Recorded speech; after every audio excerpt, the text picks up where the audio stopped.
El Instituto Mexicano de la Radio presenta Luchando por la Justicia.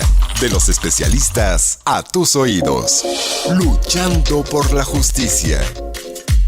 Hola, ¿qué tal, amigas y amigos del Instituto Mexicano de la Radio? Esperando que se encuentren muy bien y que tengan un viernes espectacular. Yo soy Jessica Torres y nos escuchamos a través de 1350 AM del Instituto Mexicano de la Radio. Invitarles como cada viernes a escuchar el contenido de este programa, así como diversa información que tenemos disponible para todas y todos ustedes. Y el día de hoy tenemos a un súper invitado que ya nos ha acompañado en otras ocasiones. Él es Carlos Brown Solá. Es maestro en Economía por el Colegio de México, licenciado en Negocios y Relaciones Internacionales por la Universidad de Anáhuac y actualmente es director de Investigación y Fiscalidad en Oxfam México. Y pues bueno, nuestro querido Carlos nos va a platicar sobre este tema de las clases sociales, de cómo es que la movilidad social y el tema también de fiscalidad pues es un desafío y es un reto tan importante para el Estado mexicano, justamente para mejorar la calidad de vida, los derechos y el acceso a oportunidades de todas las personas. Pero querido Carlos, bienvenido al Instituto Mexicano de la Radio. Muchas gracias por recibirme una vez más, Jessica. Me da mucho gusto estar aquí contigo. Igualmente, querido Carlos, y platícanos cómo está la situación actual, cuáles son los índices, los parámetros de la pobreza, la desigualdad social en México. Pues mira, yo creo que hay dos historias paralelas que hemos contado desde Oxfam México en los últimos 2 años, de cómo a partir de la pandemia, si bien este es un país que ha tenido una alta presencia de la pobreza entre nuestra población, a partir de la pandemia de COVID-19 se exacerbaron 2 fenómenos al mismo tiempo, cosa que no se había visto anteriormente. La pobreza extrema creció al mismo tiempo que creció la riqueza extrema. Y lo que hacemos notar en un par de informes que hemos publicado a lo largo de estos últimos 2 años es cómo esa concentración del poder, económico de unas cuantas personas, 14 personas para ser exactas, que tienen fortunas arriba de $1,000 millones, convive con una sociedad, donde cerca del 42% de la población se encuentra en situación de pobreza y, un 7% de la población en pobreza extrema, ¿no? Este es un país en el que al mismo tiempo tienes a esas 14 personas con unas fortunas enormes que juntos concentran 8 de cada 100 pesos de riqueza de nuestro país, a la vez que tienes a 47 millones de personas en pobreza. A pesar de los avances que tuvo esta administración a partir de la pandemia o después de la pandemia, sigue siendo una realidad difícil de sostener y que presenta desafíos enormes para la gobernabilidad, para las relaciones sociales, para convivir en el mismo territorio, que cada vez se vuelven más claras, ¿no? En temas de seguridad, en temas de paz, en temas de cohesión territorial, en temas de, cómo se entiende el norte del país respecto al sur. Y ahí podemos encontrar un montón de aristas, muy distintas aristas de cómo esto impacta en la vida de las personas en el día a día, pero esta es una realidad que coexiste en nuestro país hoy en día. Y es un tema muy alarmante porque nos platicas que hay más de 47 millones de mexicanas y mexicanos en condición de pobreza, aunado a que la población mexicana no cuenta con los ingresos suficientes justamente para adquirir canasta básica de bienes y servicios, y evidentemente tienen carencia en diversos accesos a derechos como el de salud, el de vivienda, de oportunidades esenciales como el de la educación también. Pero ¿cuáles son estas principales causas o hallazgos que ustedes han tenido desde Oxfam México del por qué en México existe esta disparidad de oportunidades y por qué se sigue perpetuando este sistema lineal de las personas que nacen en esta condición permanecen y las personas que están en condición económica de mayor oportunidad, hasta mejoran? ¿A qué se debe este fenómeno? Tocaste un punto muy importante sobre el tema de la pobreza, porque sí es un tema de ingresos, sí es un tema de que no te alcanza en tu día a día para pagar lo que deberías pagar, pero también es un tema de carencias, que es como lo mide, en nuestro país, como medimos pobreza. No es solamente un tema de ingresos, también es un tema de a qué no tienes acceso. Y ese es como lo mide Coneval, es un tema de rezago educativo, de servicios de salud, de carencia de acceso a servicios de salud, a la seguridad social, a los espacios de vivienda y con cierta calidad, a servicios básicos en la vivienda, alimentación nutritiva y de calidad. Es decir, no solamente es un tema de los ingresos, que es algo que atiende la política social actual, es una política social que se transformó en los últimos 5 años hacia una política basada en transferencias monetarias directas, que sí son importantes. Es decir, que recibas dinero en tu bolsillo de manera bimestral, pues ayuda a salir adelante en parte, pero cuando no tienes los bienes y servicios públicos que deberías tener, es decir, educación, salud, vivienda, cuidados, cuando esto no lo otorga el Estado de manera adecuada, no tienes el acceso, pero tampoco la calidad en estos, entonces lo que termina pasando es que gastas ese dinero, inviertes ese dinero en la versión privada de estos servicios. Pensemos en el aumento, por ejemplo, lo que sabemos ahora: 12.5 millones de personas el año pasado se atendieron por algún problema de salud en un consultorio de farmacia. Piensen en cualquier farmacia privada que se les venga a la mente y que tiene un consultorio al lado. 12.5 millones de personas que tuvieron algún problema de salud se atendieron en una de estos consultorios. Entonces, no basta con hablar con el lado de los ingresos, hay que hablar de bienes y servicios públicos de calidad, digamos. Ese es como el siguiente nivel de la conversación, a lo que deberíamos estar apuntando. Y ahí guarda relación muy estrecha con la segunda pregunta que me planteabas, que es, bueno, ¿por qué esto se mantiene así? Pues tiene que ver, uno, con que las políticas planteadas en los últimos 30 años han sido políticas para aliviar, pero no para salir de la pobreza. Y la conversación de siempre es que la pobreza se sale solamente con un empleo adecuado. Es parte de, ¿no?, contar con los ingresos suficientes, con la seguridad social necesaria, con la posibilidad de tener acceso a una pensión. Digamos, es parte importante, sí, es muy importante, pero no basta. Si no le ponemos ese segundo nivel de servicios públicos, si no le ponemos ese segundo nivel de bienes públicos, es decir, que tengas una escuela pública cercana a tu casa, que tengas una clínica pública, un hospital de especialidad relativamente cerca de tu casa, entonces difícilmente el tener los ingresos suficientes basta. Y para eso la conversación pasa necesariamente por hablar de qué capacidad tiene el Estado mexicano para responder a estos desafíos. Es decir, si tiene el dinero, si tiene el personal, si tiene la lógica hacia esta mirada para poder sacar a las personas de la pobreza e insertarlas en una situación distinta, digamos. Ahí es donde está el Carlos, reto. Y ahorita que comentas este punto, perdóname que te interrumpa, sobre la capacidad que tiene el Estado mexicano para poder enfrentar estos desafíos. La pregunta es, ¿los tiene? ¿Tiene las herramientas, la capacidad económica, presupuestal?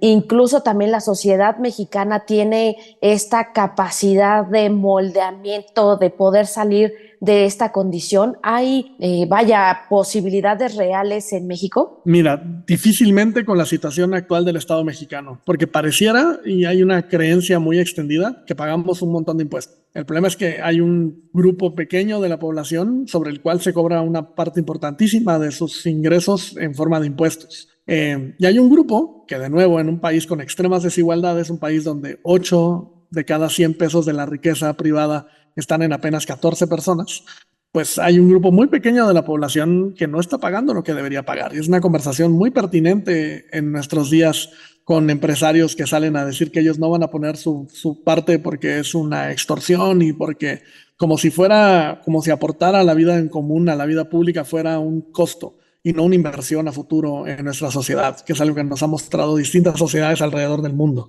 No tiene hoy el Estado mexicano la capacidad. Somos el país que menos recauda de la OCDE, somos el país, uno de los más bajos en recaudación de impuestos de América Latina y el Caribe.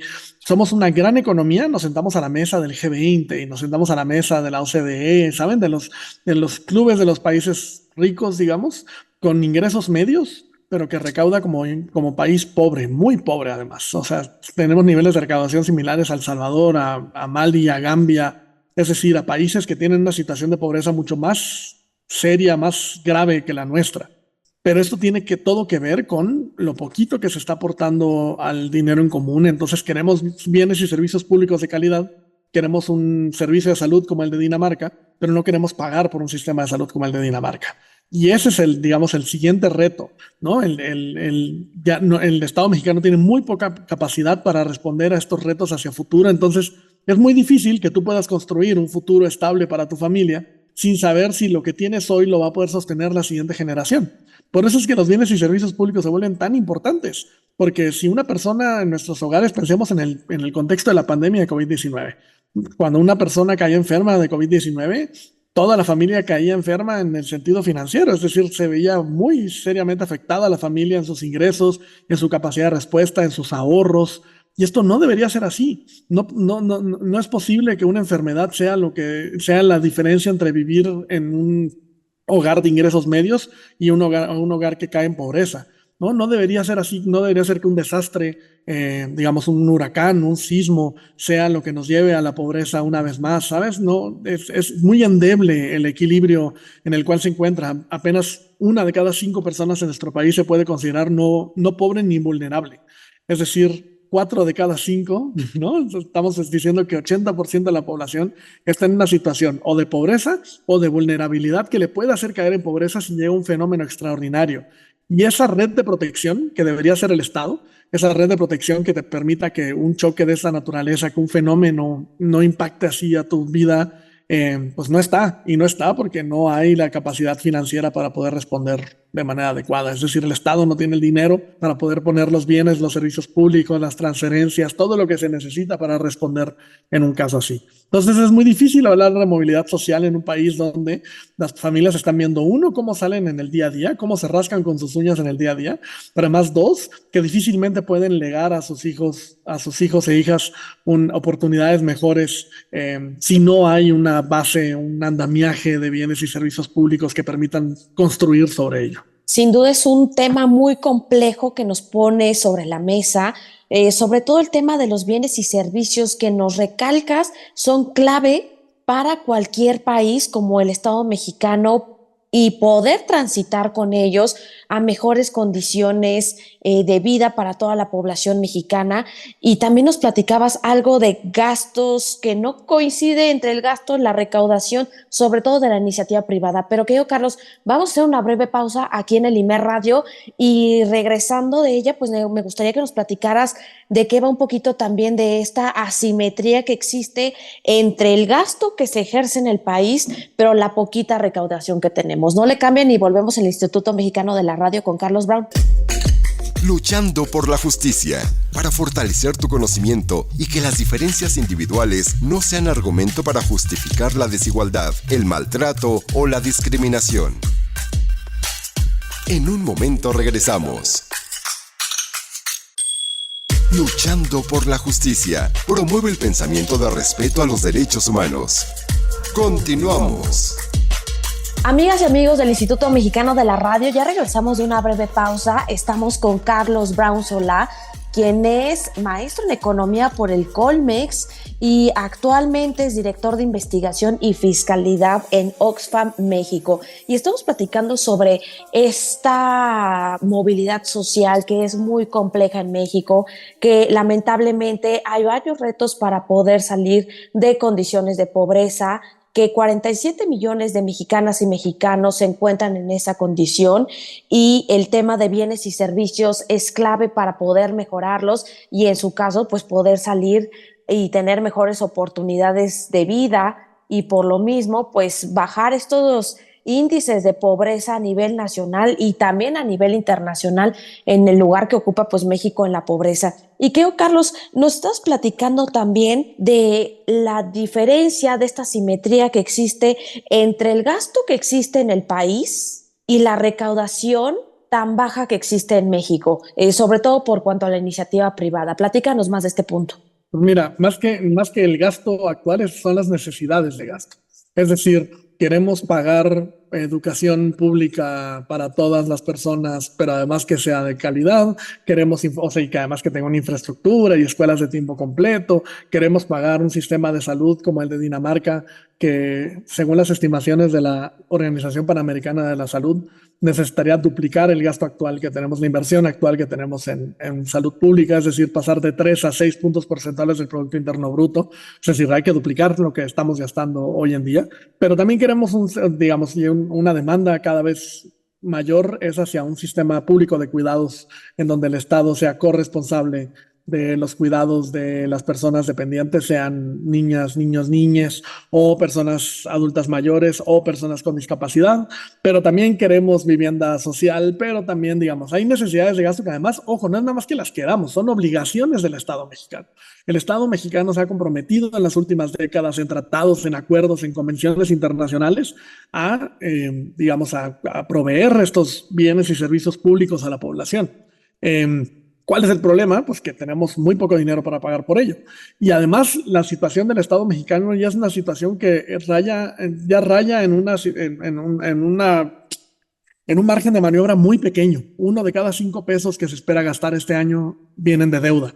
Y eso ya se vuelve apremiante la situación. Ya no es una situación cualquiera en la que estamos, ya es una situación en la que esas crecientes necesidades de gasto, ya ni hablamos de las pensiones, que es otra de las grandes bombas de tiempo que tiene el Estado mexicano. En fin, hay una serie de necesidades y además que son obligaciones del Estado, como decía, que se encuentran o se topan con un Estado mexicano, digamos, con muy poca recaudación de impuestos, con muy pocos ingresos para poder pagar. Es decir, el equivalente en un hogar a que tenemos una familia con hijas y hijos que tienen que ir a la escuela y pagar uniformes y tomar clases de no sé qué y comer y tener sus cuartos y tener sus equipos para poder estudiar y digamos, y que quiere salir de vacaciones y, digamos, hay un montón de necesidades, pero con un ingreso de una sola persona en el hogar, eso lo hace, y además un ingreso mediano o bajo, lo hace muy difícil. ¿Qué deberíamos estar pensando? ¿Qué es lo que nos está pasando ahora? Pues que seguimos pensando en la lógica yo le llamo del muffin, del panquecito. Queremos pagar un montón de obligaciones, con muy poco dinero es el equivalente a tener una fiesta infantil con muchas niñas y niños y traer a esa fiesta un panquecito en lugar de traer un pastel que sirva para darle pastel a todos los que están ahí. Y esa es la conversación que toca hablar, ¿no? O sea, cualquier conversación relacionada con pensar en programas que ayuden no solamente a aliviar, sino a salir de la pobreza, en una clase media estable que pueda tener posibilidades de construir algo a futuro, digamos, de una sociedad más igualitaria, de una sociedad más justa, pasa necesariamente por hablar de un Estado que tenga la capacidad para dar respuesta a esto, pero que además consiga esa capacidad de una manera progresiva. ¿Qué quiere decir esto? Que pague más quien más tiene, quien más gana. No es nada menor esta conversación, es una conversación que ha estado evadida en nuestro país durante décadas, es una conversación a la que le hemos puesto curitas cuando requiere una cirugía a corazón abierto, es decir, requiere una consideración mucho más seria sobre cómo funciona el sistema fiscal mexicano y cómo lo reconfiguramos para que en serio sea un sistema justo, sea un sistema que responda a esas necesidades de gasto y sobre todo un sistema fiscal para el futuro que vamos a tener. Nos espera un futuro nada sencillo con la crisis climática, nada sencilla con el envejecimiento de la población mexicana.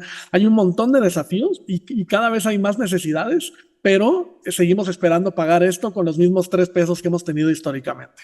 Y es un tema de lo más complejo justamente porque vas poniendo sobre este escenario que hay más factores que causan la pobreza, aunado a estos tipos de cambio climático, los altos índices de violencia en el país, la falta de asistencia médica, la carencia de acceso a la educación, acceso a servicios básicos como actualmente se está viendo el tema de agua potable y las deficiencias también de alimentación, aunado que pues lamentable en México, como bien nos comentabas, es una condición de empobrecimiento derivado pues de esta combinación de una distribución tan desigual de la riqueza, del dinero, de las oportunidades, de los recursos, y que al final del día esta concentración desigual de riqueza pues atiende a determinadas agendas económicas y políticas pues para seguir favoreciendo a determinado sector o a determinada iniciativa o a determinada política pública que poco ayuda pues a los bienes y servicios, a la recaudación, al poder seguir analizando con una perspectiva más transversal de cómo es que todos estos elementos confluyen al mismo tiempo y que pues evidentemente pues afecta a la pobreza y a la economía en México. Pero creo, Carlos, también platícanos, digo, ya vimos que hay muchísimos retos, pero ¿Hay avances o hay alguna posibilidad, algún parámetro de poder mejorar esta política pública desde Oxfam México? Sí, definitivamente. Y mira, lo decimos muy claro en el último informe que publicamos a principios de este año, que se llama El monopolio de la desigualdad. Lo que intentamos construir en ese informe no es solamente mostrar cómo la concentración del poder económico tiene una relación muy estrecha con el poder político, y cómo muchos de los ultrarricos lo hicieron gracias a la influencia que tienen y el poder que tienen sobre el poder político, sino también cómo se han beneficiado, digamos, de concesiones, privatizaciones y demás, sino también mostrar que hay una alternativa, digamos que este sistema económico actual es resultado de una serie de decisiones políticas, que la desigualdad es una decisión, y es una decisión que se puede cambiar. Si tomamos decisiones distintas, si miramos a modelos distintos y apostamos por formas distintas de organizarnos, de producir, de consumir, de relacionarnos, pues seguramente tendremos una sociedad y una economía distintas. Y es un poco lo que planteamos al final de ese informe. Lo que decimos es que el Estado necesita revitalizar su papel en la economía, para que las personas ganen más en su día a día, para que paguen menos por lo que consumen, para que cuidar sea una elección, para que la riqueza sea para quien la trabaja y que pague y repare quien más contamina nuestro ambiente. Es decir, lo que decimos es que sí hay de otra, que hay alternativas para el modelo económico, político y social en el que vivimos, pero eso implica reconocer que la economía es política. Es decir, que las decisiones económicas son también parte de nuestra postura política. Y eso es lo que queremos traer a la conversación en este periodo electoral que pareciera convulso y que donde parecía que necesitamos hacer mejores preguntas a quienes pretenden encabezar digamos, tomar las riendas de nuestro país para los próximos 6 años. Y pasa por eso, por hacer las preguntas de, bueno, ¿y eso cómo se paga? Y digamos, ¿vamos a seguirlo pagando las mismas personas de siempre? ¿Va a seguir favoreciendo a las mismas personas de siempre? ¿O estamos apostando por un modelo mucho más democrático en donde una mayor parte de la población reciba los beneficios de lo que hoy produce nuestro país? De nuevo, México no es un país pobre, es un país de pobres. Es un país donde 42% de la población vive en pobreza, pero no es un país pobre. Es la 12ª economía más grande del mundo. Es una economía rica digamos, en recursos naturales, es una economía rica en biodiversidad, es una economía rica en, digamos, una sociedad que todavía, a pesar de que está envejeciendo, es una sociedad joven. Es decir, estamos en una situación, pero de nuevo, esto tiene una ventana de oportunidad. Esto se va a acabar, ¿no? Y con la crisis climática enfrente, con el envejecimiento de la población enfrente, pues claramente esta ventana de oportunidad se irá cerrando, así que las decisiones se tienen que tomar pronto. Y la clave es esa, ¿no? Pensar en decisiones de política y decisiones políticas distintas nos pueden llevar a caminos distintos. La clave es que nos aventemos a hacerlo, nos aventemos a exigir a quienes pretenden representarnos que hay una alternativa y que hay una forma distinta de hacer las cosas.